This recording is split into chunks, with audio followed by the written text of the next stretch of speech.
Welcome back, everybody. Thank you. This is Brian Donahue again with DMI Marketing here in Hingham, Massachusetts. And again, I'm joined today by Rich Rubino.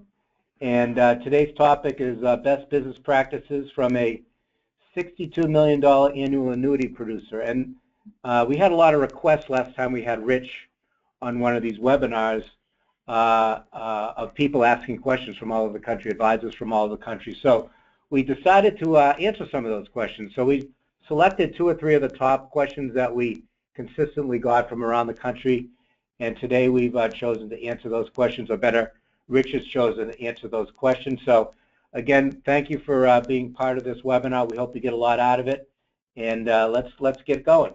So a little bit about myself and Rich. Rich will speak in a minute. Again, my name is Brian Donahue. I own DMI Marketing here in Hingham, Massachusetts. We're just outside of Boston.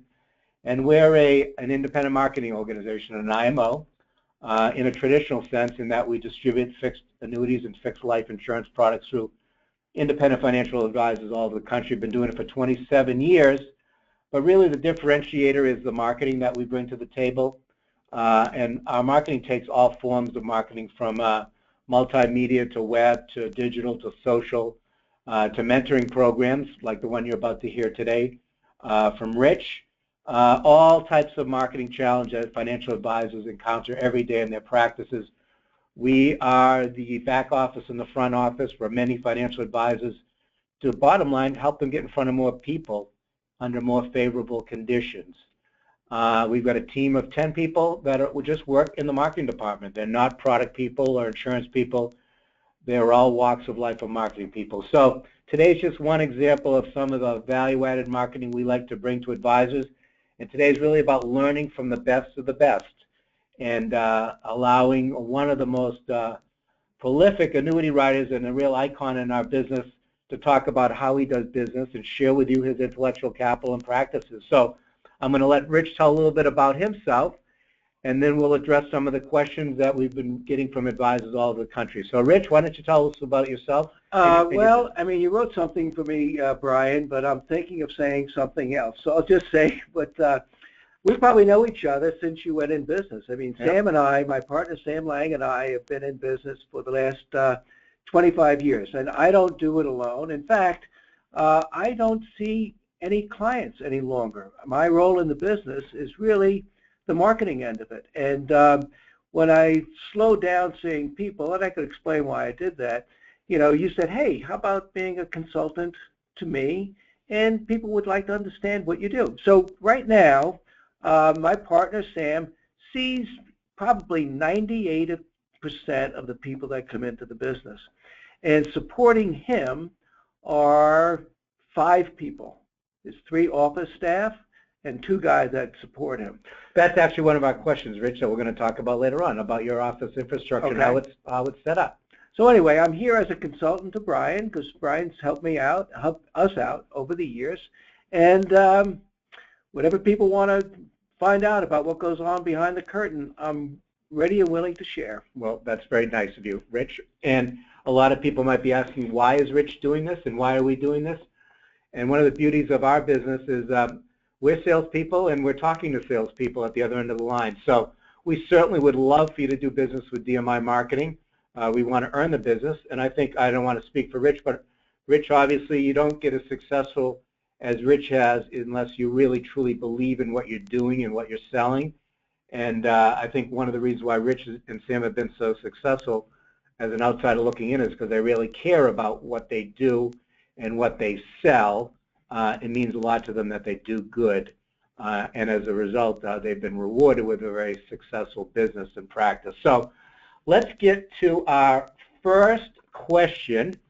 I can't say this was from one particular person. We must have got this from 10 or 20 different advisors, Rich, from around the country. Obviously, with that volume of business, you must be seeing a lot of people. People wanted to know, this is the #1 question we seem to always get, is how do you prospect for new business or new appointments? How are you getting in front of so many people every week or every month? Well, we have different, if you picture a wheel with different spokes, you know, we all start off in the same place. You call the people that you know. You call your mother, you call your brother, you call your sister, you call your friends. that's one spoke is eliminated right after you call those 20 people. Then you have to create other people. So the way we market now, we have a radio show that are on 2 big stations in Boston. We do seminars. We probably do 14 seminars a year. We have social media that you guys helped us get into recently. We also advertise on the radio. As part of our radio deal, we could have some advertising. What else? We do referrals, and which is like the best way to do a referral. I mean, the best way to get a client is to get a referral. You do an email marketing? We're doing email marketing. Yeah. I mean, that's like, I'm an old-fashioned guy, Brian, so I'm like I'm belly-to-belly guy. Yeah. But this email marketing is working, and it's another spoke. I mean, just recently, I asked, John in my office, who keeps track of everything, hey, we've had a pretty good month so far, and where are we getting people from? And he says, all over. Some are callers from the radio. Some are from a seminar. Some are from referrals. Some are from email marketing. Actually, the email marketing is just starting now. We got our first sort of report, and we gave you guys our databases from 2011, 2013, 14, and you sent out this email marketing, which I still really don't understand, but I don't really have to understand it. All I have to understand is that the person walks into the office, So we have a bunch of names who responded to us, and we're comparing them to where they came from, how many other times they've called, how many times they've listened in on the radio, and our guys are calling the warmest of those leads. So that gives activity in the office, and that's and how many appointments would you say that's generating a week? All those spokes. All those spokes. I mean, listen, Sam's busy every week, and there's first appointments, second appointments, review appointments. So he has, I'd say, at least 4 appointments a day, 5 days a week. Typical appointment. How long is a typical appointment? An hour. An hour. Unless you are not a right fit from us. Yeah. My partner Sam. Yeah. He doesn't have patience for the right fit. No, he doesn't. So you could be out of there in 10 minutes. Yeah. Or if you have a lot of money, he has a lot of patience. Okay. Okay.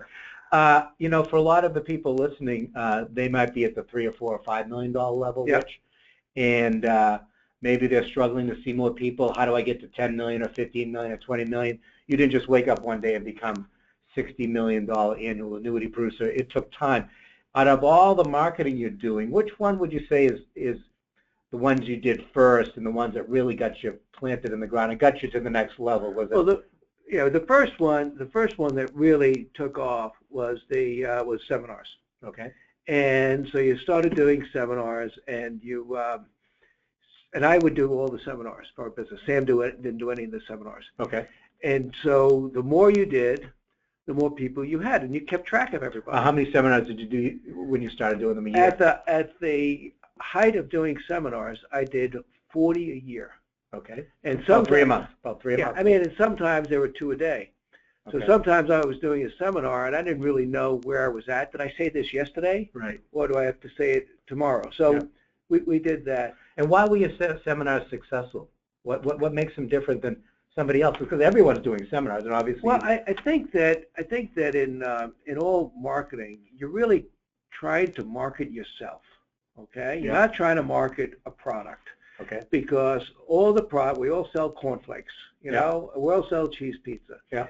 You want to have that person that's sitting there saying, I can relate to this guy. I can understand him. He seems like a nice guy. He seems like he knows what he's talking about. So you want to bring yourself into that seminar. That's important whether you do seminars or whether you do radio, of how that person could relate to the person that's sitting there or listening to you. And you want that person that's sitting there to say, he's talking to me. Like that Robert De Niro movie. Yeah. Are you talking to me? So you must see a lot of mistakes, or maybe you made a lot of mistakes is the number one mistake people not being themselves in that workshop and just reading scripts and reading PowerPoint slides? Is that what you're saying? Well, I mean, I don't go to other people's seminars. Okay. I mean, I could see if a guy is good or bad. Yeah. I listen to talk radio. Yeah. And I listen to when my ears perk up, and when I'm like just thinking of something else. So in Boston we have guys that do a talk radio show about sports. And as soon as the guy's talking about himself, hey, you know, I got divorced, or my kid flunked out of school, or I used to be an alcoholic and now I'm not. Those are the things you hear. It might be 5 minutes of the 4 hours they're talking to, but your ears perk up when they bring themselves into the conversation. So I look at that. I'm no different than anybody else. Yeah. I'm saying, hey, I'm interested. My ears perk up. Sure. So I take that, I learn from that, and try to bring it into the radio show and try to bring it into the seminar. Would you advise an agent not to say that he's got a drinking problem then? I would advise an agent not to say not to go too far then. Don't go too far. But also the transparency, Brian. Yeah. I mean, all kidding aside, yeah. You know, the transparency. I mean, we talk about annuities. We talk about how they work. Yeah. That was a fundamental change for you guys, wasn't it? Huge change. I mean, usually, you know, in the old days, you would say, talk about that. Talk about that. Well, you know, even now, people would be afraid to say the word annuity. Advisors. Yeah. You know, because they would think that nobody would want it, and they had a bad reputation. Yeah. But yet, most of the people, if you say to people at a crowd, how many people here have an annuity? 20% will raise their hand. Yeah. So it's like you're talking to people. They might not admit it. It's like, you know, Donald Trump. You know, you might vote for him, but you don't admit that you like him. And I think I've heard you say people don't even realize they have annuities, people like pensions and those type of things, correct? Right. Yeah. So at our seminars, we try to be transparent. Yeah. Transparent. This is what we do. We're not securities licensed, as you know. Yeah. This is what we do. This is how we do it. This is why we do it. Yeah. And doesn't that shorten your sales cycle too? So when they come in your office, they're ready. They know a little bit about what they might be buying. They know exactly what they want, what they're buying. Yeah. Our closing ratio is very high. Yeah. Our first meeting closes are the highest they've ever been, because all of the touches that we touch people, whether it's a radio, whether it's a seminar, they know what we do. Yeah. And if you don't want to do what we do, then you're in the wrong place. Don't You're not wasting a lot of time. We're not wasting our time. We're not wasting your time. Yeah. A lot of advisors, though, might say, well, three workshops a month, maybe that's a lot. I don't know. But I don't want to spend that kind of money, Rich. I mean, that's a lot of money.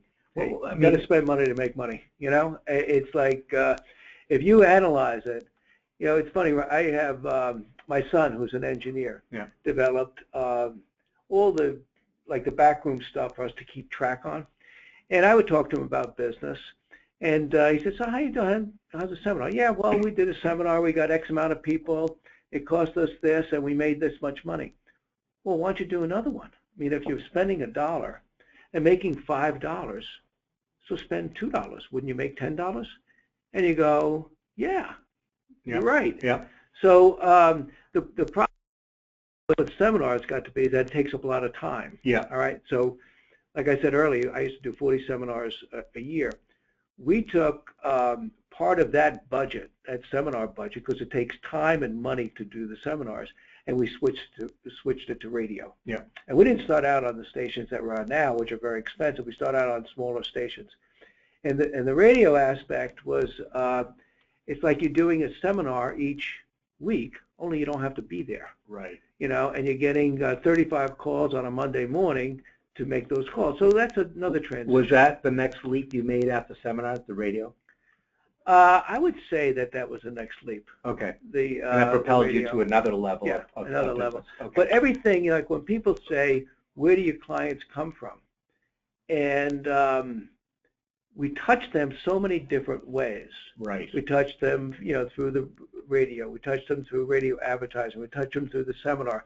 When we do a seminar, we say, how many people here listen to the radio show? Everybody raises their hands. So where do they come from? Do they come from the radio or do they come from the seminar? Yeah. It's just that they're ready. Yeah. You know, they're walking into the showroom. They're going to buy a car in 3 days. Yeah. Okay. What else? Anything else? You do the seminars, the radios. Referrals, I mean, are the two spokes that tend to bring in the most business over the years, the radio and the seminars? Yeah, I'd say the radios and the seminars bring in the spokes. Now, referrals is, it's like shame on you when you don't ask it. Yeah. So we've tried to make it, I mean, we're salespeople, so we tried to make it part of our sales process. Yeah. Because we had a radio coach at one time, and this wasn't a radio coach. We had a radio coach also, but this was a referral coach that we hired. This guy, Dr. So-and-so, I forget his name. And he does this whole analysis on how much money we were losing if we didn't ask for a referral. Yeah. So it's like for every referral you don't ask for, you're losing $5,000 or whatever. He put a number to it. And we said, geez, that's a lot of money. $5,000, $50,000, whatever it might be. So we made it part of our sales process, just like selling the annuity or selling the whatever we're selling. We're selling the referral. Yeah. And that's worked for us. Okay. And we track that. We track everything. Excellent. So let me restate. Let me take some of the takeaways from here. You've got to spend money to make money, right? I think that's probably one of the most important aspects of your business. You've encountered trial and error, and you've taken ideas from many sources, but you're willing to try, you're willing to invest, and there's no way you can get to any significant level of business, whether it's ice cream cones or annuities, without spending some money on your business. Well, you have to spend money on business, and you have to try things. Yeah. I mean, I told you, I used to be in the ice cream business for a lot of years. Emac and Bolio's ice cream was a business I started with a partner. Yeah. And we made all the ice cream in a commissary, and we would try things. Yeah. And one year we said, hey, let's try jelly bean ice cream for Easter. Sounds good. Sounds good. Yeah. Made the ice cream. You bit into the ice cream, you'd break your teeth because the jelly beans froze. So that was. Is that what got you out of the business as well? No. Okay. Yeah, I should be a dentist now, right? It was. We tried that. It didn't work. But then we looked up what's the most popular candy bars that are sold in the United States. Well, Snickers is one of the most popular candy bars. Yeah.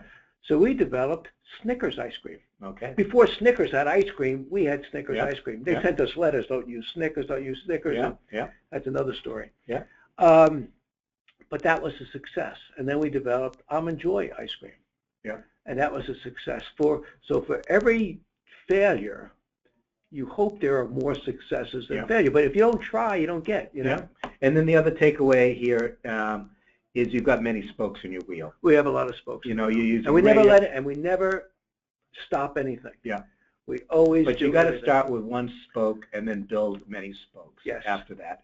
And you've got to be willing to spend some money on your business within these spokes. Well, like the social media thing that you're talking about is that the way that we've got the lists for who to call and who to contact are through the seminars. Yeah. People who went to a seminar that didn't become clients. So now we have a list to say, these are the people, well, maybe now they're ready. Yeah. So that seminar that we did 2-3 years ago is going to pay off now. Yeah. So we'll break for a little commercial here because this is actually all of the things that DMI does, Rich. Well, I know that. Seminars, social media, ads, referrals, email marketing, digital marketing, social media, all these things we do here at DMI Marketing for our advisors around the country. We could spend a whole hour or two just talking about our first question, Rich, but we actually will dedicate a whole webinar to that. Let's go to the second question that we got. And I'll answer this question, then you can go into it, because I've been to your office many times. And when you walk into Rich's office, it's very analogous to a doctor's office. Everybody's got a role in there, whether it's the receptionist, the intake person who gets all your information about your health insurance and your health, to the first room, which is where the nurse takes your height and weight and blood pressure, and then you finally get to meet the doctor, which is you or Sam. Right.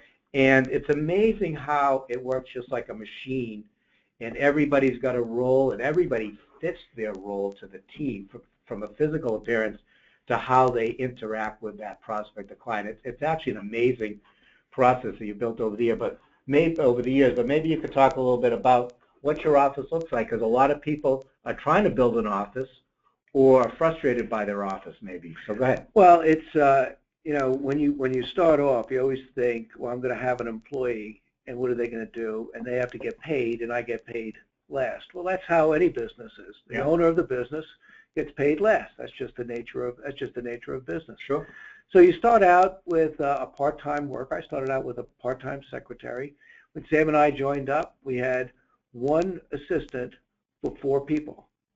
Well, now we have, Sam's really the only one who sees clients. So that was one assistant working with 4 advisors. 4 advisors. Yeah. You were sharing her. All right. So now we have, there are 5 people who really support Sam. I mean, they support me also, but I'm really doing marketing stuff. Sam sees 98% of the people that come in. But when he sees them, he's like the doctor. Yeah. We only want, he's like the knee surgeon, He doesn't even take the app. No. Right? So, I mean, he doesn't even know where the app is. Every moment and every hour is efficiently mapped out. That's right. To even, why should he be spending 20 minutes on taking an application, correct? Well, it's like if you're a doctor and you're performing an operation, after the operation's over, what do? You say, I'm out of here, you guys close him up. Yeah, clean up the room. And then you clean up the room, and then if that guy has an operation and he calls back that something hurts, I don't want to hear. I don't want to talk to him. I'm on to the next operation. Correct. John, Ryan, you talk about, if there's a real problem, I'll see the guy. Yeah. But if it's just a service work or just anything, I really don't want to. I don't want to do that. So you and Sam on the phones making appointments and calling up seminar leads. You've got to support. I hated that. When I got into the business, there's things you like and things you don't like. Yeah. I like selling people face to face. Yeah. I hated calling people. Yeah. Because if I leave a message, I don't have the discipline to call back. John and Ryan, our office, I mean, they're our right-hand people. They call everyone. Yeah. They call everyone that from a seminar, from the radio show. They'll make 100 dials a day. But we're not doing that. They support Sam. They're in the room with him. So would it be fair to say the things you don't like and the things you're not good at, you've pushed off to other people? What you're really best at, well, now it's the marketing, and you're creating all the magic behind the scenes. But when you were out seeing clients in the office, that's all you were doing. You weren't worrying about all the other stuff, the front end or the back end. You were just doing the show. That's right. Yeah. And like Sam and I's, we're different personalities. We're not the same, so we complement. You would be the good-looking one? The good-looking one with more hair and taller. Okay. All right. We're glad this is not on TV. No, I mean, you try to do what you could do, and you try to do what is sustainable. We could all do something for a while. We could all be in the barn with a shovel, shoveling out the horse manure. Yeah. But are you going to do that the rest of your life? I determined early I would be able to do that for a while just to learn what the task was, but there were tasks that I just didn't like to do and wasn't good at. Yeah. So what do? You make enough money to hire somebody to do it for you. And they do it better than you, Brian. Rich, we're just about out of time. Done already? We're just about out of time. Well, I know you've got a more important thing to do. I hope that you was think you've got a tennis match or something coming. I played already. Oh, you played already. Listen, thank you for your time. Your wisdom and experience and skills and knowledge just can't be bought. So thank you very much for sharing that with everybody on the call. And you're going to come back again? I will if I'm invited. If you're invited. And the check clears. Okay, all right. Okay. But I'd like to get input to see what people would like Yep. me to talk about, and we could get down to some specifics. Well, that's maybe. a good segue into our next steps there, Rich. So if you want to learn more about anything we spoke about today, or you've got some feedback, positive or negative, we don't think there'd be any negative, but maybe a suggestion. How about that? The next step would be you could go to dmi.com. That's our website, and go to the Contact Us link and send us an email message with your name and information. Or you could certainly call any of the 3 people on this screen right here, myself, Brian Donahue, VP of Sales, Damon Latanzi, our Chief Marketing Officer, who could really give you some marketing advice, Dave Fanara. So, Rich, thank you very much. You're welcome. We'll be talking again soon. Thank you, everybody, for listening in today. I hope you got something valuable out of today's webinar, and we look forward to speaking to you again soon.